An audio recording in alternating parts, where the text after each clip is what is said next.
The Atari 7800 was released in 1984 and tried to compete with the Nintendo Entertainment System. What we're going to look at today is the Atari Flashback 7800, made in 2004. Was that really 9 years ago? Ugh.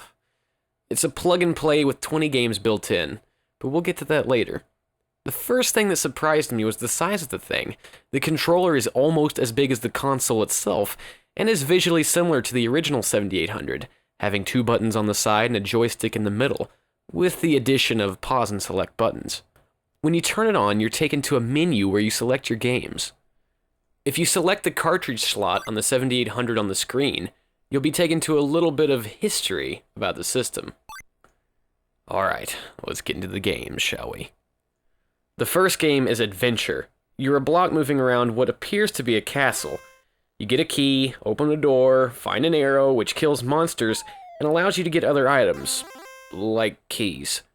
Not bad, until you get lost in a damn maze, and at that point I went crazy and stopped playing the damn game.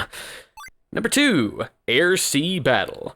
You're a penis trying to shoot down planes. Probably more fun with 2 players, but since I got this used, well, I've only got 1, and I don't have any friends anyway. Number 3, Asteroids. I don't really think this one needs an introduction because most of you have probably played this game at one point in your life. But if you haven't, you basically shoot asteroids which turn into smaller asteroids, and occasionally a UFO comes up and tries to kill you. Now, this one is a little weird to me because the controls seem a little off. It kind of feels like you're flying a paper airplane or something. The turns are all wide. Is this a tractor trailer or is it asteroids? For God's sake! Number 4, Battlezone.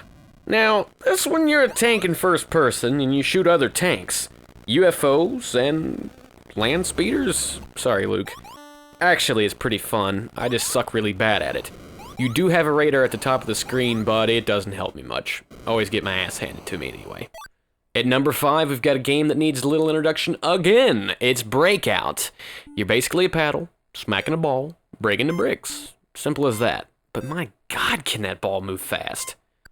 Number 6, Canyon Bomber. The object is to bomb more blocks than your opponent. Not one of my favorites. Why do you change into so many aircraft? First you're a plane, then you're another giant plane, then you're a helicopter, then you're a toy helicopter. My God. Number 7, Centipede. Another classic. Shoot the bugs before they get you at the bottom of the screen. Gotta love those sound effects. The spider's kind of a dick. Number 8, oh boy, Crystal Castles.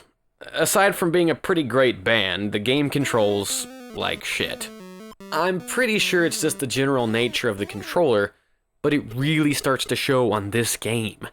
You're a bear traveling through a maze, and you usually get stuck on the walls, but you're collecting lines which take you to the next level, a lot like Pac-Man. Now you do have a jump, which does nothing as far as I can tell, and you have a moon jump which goes left to right. Now you can use this to jump over enemies, but because the mazes are so cluttered anyway, it doesn't help you much. You're trying to avoid smiley faces, trees, green carpets with arms, monkeys? I don't know what they are. And if you take too long, a yellow blob comes down from the ceiling. I still do not know what that's supposed to be. When you get to the later stages, you find these things that kind of look like ladders. You can sometimes go up them, sometimes go down them, but I can't really figure this shit out. It never seems to work like you think it should. Sometimes I get lucky. I gotta admit. There's a couple power-ups. You got a honey pot, which gives you 1,000 points, woohoo. And you got what looks to be a sleeping cap, which makes you invincible. At least from the green dudes. I haven't tried it on anything else.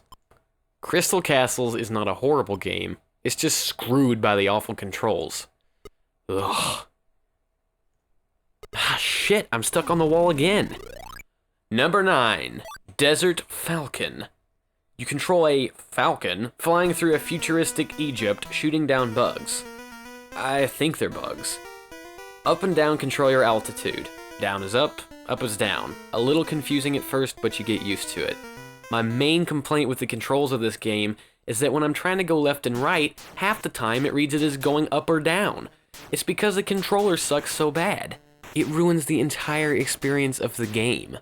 The one redeeming thing is that you get to fight a sphinx that shoots hang gliders out of its mouth. I'm just guessing. I don't know what the hell it is.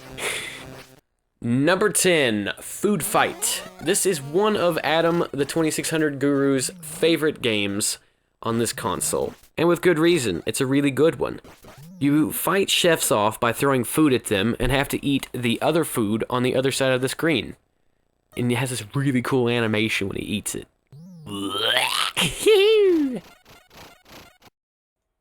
Hey, it's the end of part 1, but click the annotation and it'll take you right to part 2 to get more 7800 and 2600 goodness. Hope to see you there.